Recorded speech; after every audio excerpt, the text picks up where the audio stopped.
So get this. I just bought a brand new Wii U. Here's the gamepad. And here's the system itself. But you know what? Just now, I was playing Zombie U on it. I went to go save the game, and the game crashed. And you know what? This ain't the first time. Earlier, when I tried to quit Zombie U the other day, the Wii U just froze when trying to go back to the menu. And earlier, when I was trying to play New Super Mario Bros. U, the game wouldn't load. Just trapped at that title screen thing. You know, just great, just great. No! I'm pissed off about this! Not only is my Zombie U save probably corrupted, this thing's probably gonna break soon! What am I gonna do? What could even be causing this issue? Is it the new system update, or does the system just have a faulty design? Either way, I'm still mad I spent $300 on a system that freezes all the time! Meanwhile, you might be wondering, what the hell does this have to do with my game review? Well, whenever I get pissed off like this, I play my favorite form of stress relief. Light gun shooters! For those who aren't aware, light gun shooters, aka rail shooters, are a type of arcade game with one simple goal: shoot everything you see. Whether it be terrorists, zombies, vampires, or even the environment, the number one rule: don't leave anything standing. You could compare this genre of games to that of the first-person shooter, with the core difference being that in light gun shooters, you move on a predetermined path, with your only concern being the shooting. It's a simple concept, but it worked really well. That is, in the 90s and early 2000s. In more recent history, with the apparent downfall of arcades and the evolution of the first-person shooter, light gun shooters receive little attention, and are often criticized by FPS fanatics as nothing more than over-glorified shooting galleries. However, when done right, today's light gun shooters are still pretty enjoyable, even if their glory days are over. But anyway, today's focus is going to be on the series that revolutionized the genre, Time Crisis. Released in arcades in 1995, then ported to the PlayStation in 1997, Time Crisis was a light gun shooter that no one had ever experienced before. Unlike previous games in the genre like Virtua Cop, where the goal was just to shoot everything as fast as possible to avoid getting killed, Time Crisis advanced the genre to make it less like a shooting gallery, more like a game that involved tactics and skill. There was a cover system you can use to reload and avoid getting hit. There were different kinds of enemies with varying strengths and weaknesses. There was a time limit that forced you to act quickly and make strategic decisions.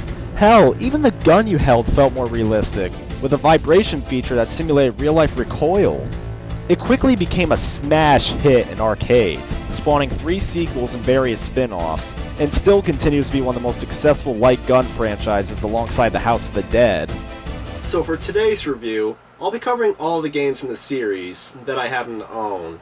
Because let's face it, they might be fun to play, but they don't have enough content to cover a single game in a single review. Also, with the exception of Time Crisis Raising Storm, I have to play each game with a regular controller, mainly because I don't own the GunCon guns created for the other games. Even if I did, the GunCon 1 and 2 wouldn't work on my TV due to a lack of flat-screen TV support. And while the GunCon 3 came with a set of sensors that made it compatible with more types of TVs, it's so rare that it's probably not even worth it. Given that Time Crisis 4 and Raising Storm were the only games to support it, and Raising Storm even has a playable version of Time Crisis 4 compatible with the PS Move, pretty much defeating the purpose. So unfortunately, I only get to use this bad boy in one of these games. Well, at least I can be happy that's a 3-in-1 pack. Anyway, let's get started. Beyond what I already described about the gameplay, there really isn't much else to talk about. I already mentioned the cover system, the different types of enemies with different weapons and accuracy. Given the genre's simple nature, there really isn't much else to describe about the gameplay. There is one more thing I can describe, however: the difficulty. I'm sure when playing with a GunCon it's much easier, but when trying to play this game with a regular controller, this is probably one of the hardest games I have ever played, even on easy mode. For one thing, you can never tell what bullets are going to hit you. You see, earlier 3D light gun games always included methods of telling you when you were going to be hit. In games such as Virtua Cop and Die Hard Trilogy, an aiming reticle would appear over an enemy about to hit you. And the House of the Dead, you were always able to see what attacks were coming, since they are all melee and projectile based. But in Time Crisis, while more obvious attacks such as rockets, knives, grenades, and melee attacks could always be seen easily, the bullets, which take up most of the firepower seen in the game, leave you with little to no warning as to which ones are going to hit you. I've heard something about the screen briefly flashing red when a fatal bullet is fired, but I'm not seeing it. Thankfully, this was a problem everyone had with the game, so at the very least, it was a universal problem. Additionally, whenever you run out of time, you die instantly, and whenever you die, you go back to the start of the stage you were on. I'm sure you can react much faster with a gun con, but given the extra time you need to aim at all the enemies using the D-pad on the controller, it makes the game nearly unbeatable with a controller. And the difficulty isn't even based solely on this fact either. Stage 1 is pretty easy once you know how it's done, but the boss of Stage 2 is when things begin to get ridiculous. You're only given 2 to 3 second openings to shoot this guy, and every time he comes out, he throws a knife that's almost guaranteed to hit you unless you go back in cover and waste your shot at him. And by Stage 3, a crap ton of enemies with some of the deadliest weaponry in the game are thrown at you, and while it's perfectly balanced for gameplay with a gun con, completing Stage 3 with a controller is almost impossible! You either stay out in the open to aim the cursor at the enemies, getting killed in the process, or you stay in cover to aim the cursor in the right place, only to waste the time you have and eventually run out. To be honest, I've only beaten this game once, and I was using a turbo controller and the game's hidden cheat codes. This playthrough was uploaded to my YouTube channel, so if you want to watch it, be my guest. Click the links in the description. In terms of bonus content, this game also contains a second story mode not seen in the arcade version, with a unique feature to the series of having multiple paths to take and endings to obtain depending on your performance during the mission. But, unfortunately, it's just about as hard as the main game, so the option of playing with the controller is out of the question again. And with that, you have Time Crisis. It was the game that helped bring light gun shooters to the next level. And while it may still hold up today, it is without a doubt not an easy game to complete. And please, for the love of God, go play this game with a gun con. Go out and buy a 90s TV if you have to. Just do not play this game with a controller! A year after Time Crisis was released on the PlayStation, Time Crisis 2 was released in arcades. But unfortunately, the game ran on Namco's new arcade system, which was too advanced for the PlayStation to handle. Instead, Namco had a third-party studio develop another game exclusively for the PlayStation in order to hold us over: Time Crisis Project Titan. Being that this game runs on the same engine as the original game, many of the problems from the original game carry over here. You still die when you run out of time, and dying sends you back to the beginning of the stage. This time, however, they did try to address the unannounced bullet problem to an extent, by turning the deadly bullets red. But this still doesn't really fix the problem since the bullets can only be seen for a fraction of a second and are hard to see anyway since they only take up a few pixels on the screen. In terms of new innovations, there is this pretty neat feature during the boss fights in which you can switch cover by moving the cursor over to one side of the screen that has a yellow arrow, which can make for some more entertaining and strategic boss fights. But other than that, the gameplay is pretty much the same as the first one, and being that this is the only game in the series not to feature any bonus modes, instead having a stage 4, instead of the usual 3, the replay value is also pretty low. At the very least, the difficulty is a bit toned down compared to the first game, even with the controller. The analog support on the controller allows for better aiming, and there's even an auto-aim feature built into the game to help boost your accuracy as well.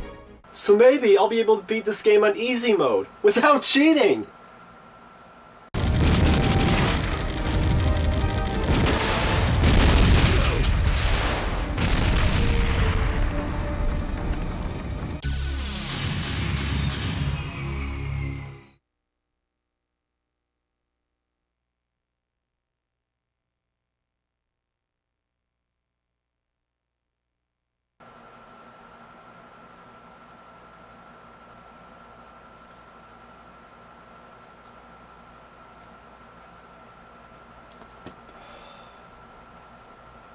It's one of those games. Yep. In order to play the 4th stage of this game, you must play on normal difficulty, which is pretty hard considering that you're only given 3 lives and 4 credits on normal difficulty. So even if you did have a gun con, you'd either have to be very skilled or use a Game Shark or something to give you infinite credits, because there are no in-game cheat codes. Even then, the few videos I've seen of Stage 4 make it out to be one of the hardest stages in the whole series. So if you plan to take this challenge on without cheating, all I can say to you, sir, is good luck. Good luck to you. As for Time Crisis 2, it arrived on the brand new PlayStation 2 in October 2001. And this is where Time Crisis started to get really good. Pretty much all of the problems that the original game and Project Titan had are all gone. The unannounced bullet problem has been fixed by having the deadly bullets emit a flashing red ring, a precursor to the red ring of death, you could consider. Additionally, the controls on the controller have been redone. Instead of the cramped style in the PlayStation games, which had you using square and X to shoot and hide, now you can shoot with the face buttons and hide with the shoulder buttons, which has a much better feeling to it.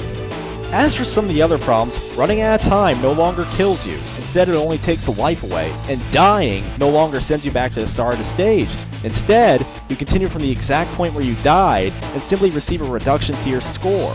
Yeah, unlike the other games, which were more about getting a best time, Time Crisis 2 introduced an arcade-style scoring system, which makes the also newly added 2-player mode all the more competitive.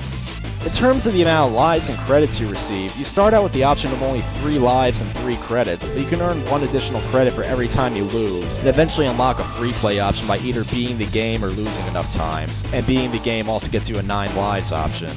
In terms of bonus features, you can unlock other weapons to play the game with, such as a shotgun or a machine gun, and there's also the Crisis Mission mode, which has you playing through brief challenges to test your skills in the game. Although, these missions can be pretty hard, given that most of them only give you 1 life, so this is the only part of the game that I would consider a gun con mandatory. And with that, you have Time Crisis 2, a game that helped further evolve what the original Time Crisis created. The sequels continue to add some innovations to what Time Crisis 2 created. Time Crisis 3 added the ability to use multiple weapons during gameplay, with your full loadout being a handgun, machine gun, shotgun, and grenade launcher. You switch between the weapons by shooting in cover, and while the handgun is infinite ammo, the other weapons need ammo which you can obtain by shooting the yellow soldiers. Several of the stronger enemies, including the bosses, were also given health meters to balance out the extra firepower you're given, which forces you to be more strategic about what weapon to use in a certain situation. Overall, this does make Time Crisis 3 a bit more challenging than Time Crisis 2, but the challenge here is fair and much welcome, and is definitely not unforgiving while playing with a controller, like the original game. In terms of bonus modes, we see the return of the Crisis missions alongside a second story mode called the Rescue Mission. It follows one of the supporting characters from the arcade version, and is a 1-player only mode, unlike the arcade version's 2-player option. The gameplay is generally the same as the main game, but some of the levels have you wielding a sniper rifle to either dispatch enemies from a distance, or perform quick reactions by shooting certain objects. Also, this mode of the game is a bit harder than the regular story mode since it brings back sending you back to the beginning of the stage upon death. But since running out of time still only makes you lose a life, and your lives are always refilled upon restarting, it's not nearly as frustrating as it was in the original game. As for Time Crisis 4, we're introduced to multi-screen battles, which are basically a variation of Project Titan's ability to switch cover. These sections force you to keep all sides of the battle clear of enemies before they break through your cover, or else you lose a life. Additionally, some of the levels will have you firing a turret from a helicopter, which can be monotonous and repetitive, but explosive fun nonetheless.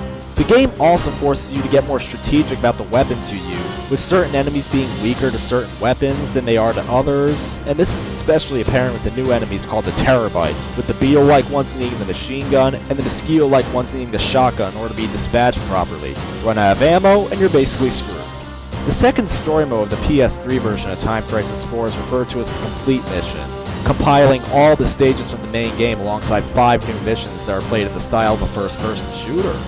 The arcade stages work the same way as the rescue mission stages in Time Crisis 3, in the sense that you get sent back to the beginning of the stages you die in, so there's not much else to describe about them. As for the first-person shooter missions, I have to say, they aren't that good.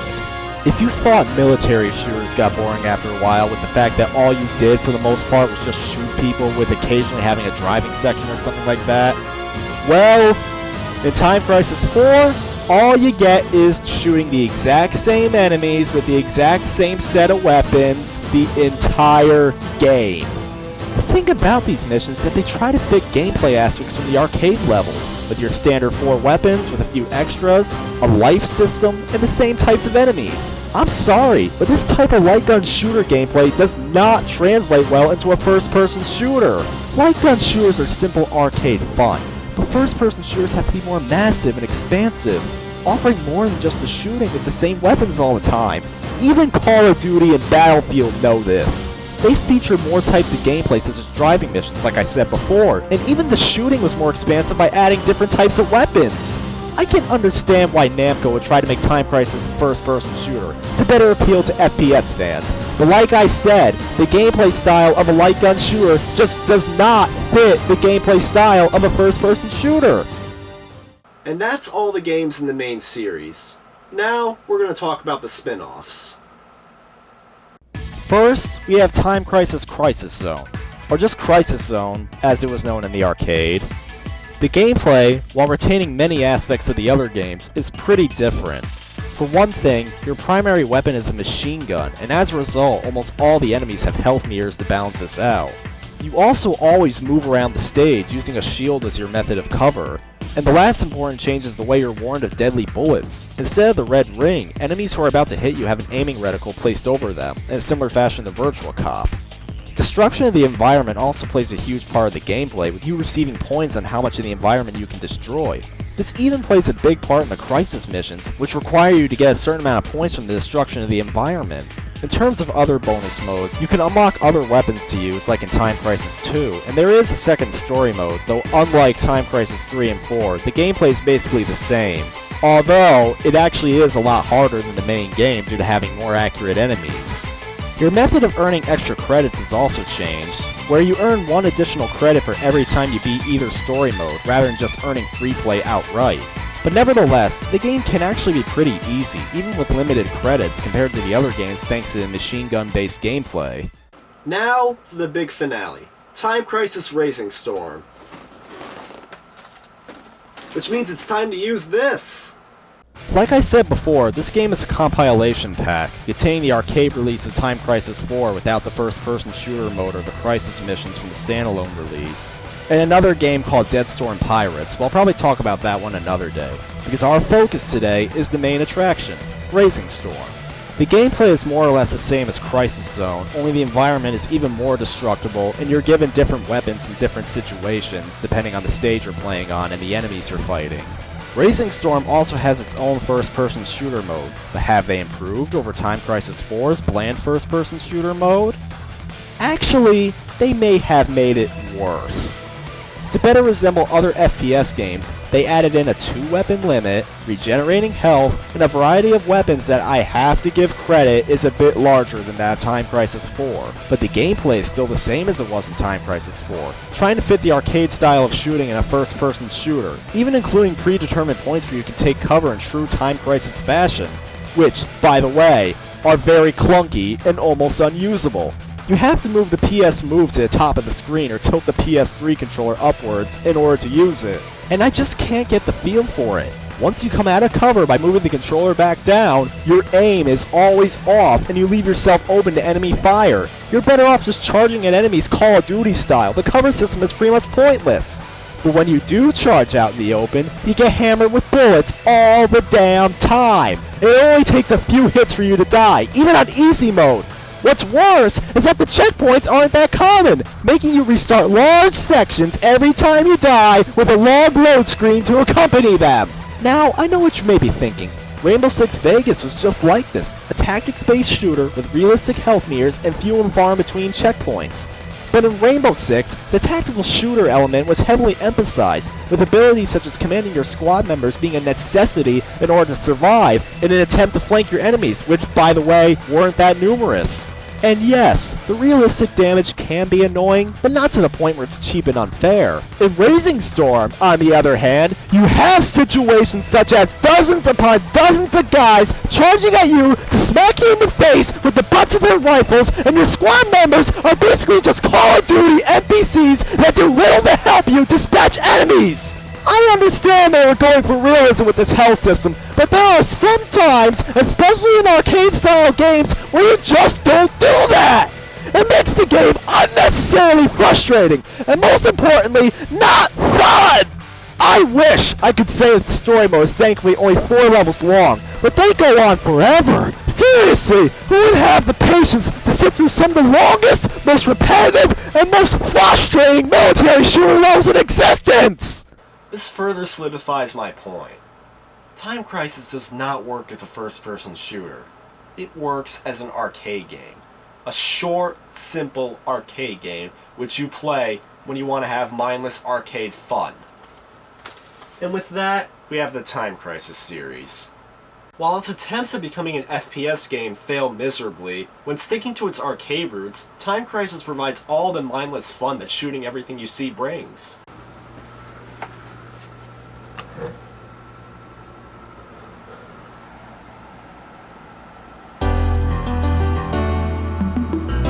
You know what? I'll deal with the Wii U later. Let's check out the arcade version of Time Crisis 4.